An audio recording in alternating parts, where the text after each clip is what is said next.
Sebelum membahas risiko dan audit internal, ada satu pertanyaan penting yang harus kita jawab terlebih dahulu.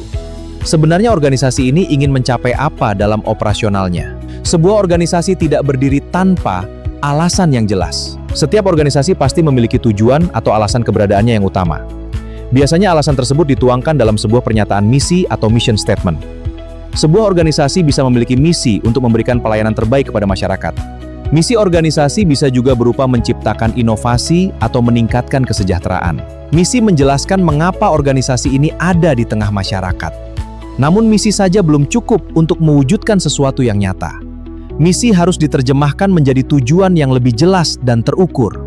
Bayangkan sebuah organisasi seperti sebuah perjalanan. Misi adalah tujuan besar yang ingin dicapai.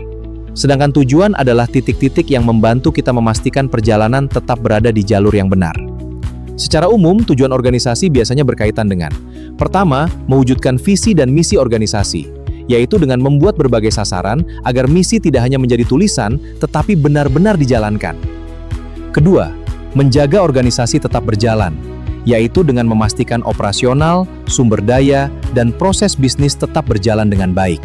Ketiga, mengembangkan organisasi, yaitu dengan membuat organisasi terus bertumbuh, beradaptasi, dan meningkatkan kualitas. Keempat, memenuhi aturan yang berlaku, yaitu memastikan organisasi berjalan sesuai regulasi dan ketentuan. Kelima, mengkomunikasikan arah organisasi, agar semua pihak memahami kemana organisasi ingin bergerak.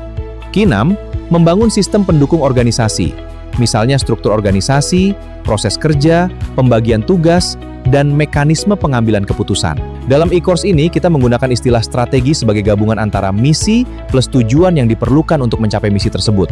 Jadi strategi bukan hanya dokumen yang dibuat lalu disimpan. Strategi harus diterjemahkan menjadi tindakan nyata. Tujuan organisasi yang besar biasanya tidak langsung dikerjakan oleh satu orang. Tujuan tersebut harus dipecah menjadi tujuan yang lebih kecil sampai ke level unit kerja bahkan individu. Tujuan organisasi kita adalah meningkatkan kualitas pelayanan publik. Tujuan ini kemudian diturunkan menjadi tujuan unit pelayanan, yaitu mempercepat proses layanan. Selanjutnya, tujuan pegawai adalah menyelesaikan permohonan layanan dalam waktu tertentu. Dengan cara ini, semua orang dalam organisasi berkontribusi pada tujuan besar tersebut. Nah, disinilah konsep audit internal mulai masuk.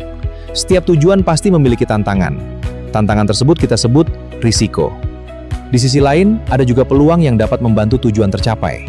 Artinya, setiap tujuan memiliki risiko yang bisa menghambat, peluang yang bisa dimanfaatkan, dan keputusan yang harus dibuat. Karena itu, auditor internal tidak cukup hanya memahami proses kerja. Auditor perlu memahami apa tujuan yang ingin dicapai organisasi. Karena tanpa memahami tujuan, kita tidak akan tahu risiko apa yang penting, pengendalian apa yang dibutuhkan, area mana yang perlu menjadi fokus audit. Jadi sebelum kita membahas tentang audit internal berbasis risiko, kita mulai dari hal paling mendasar, memahami tujuan organisasi.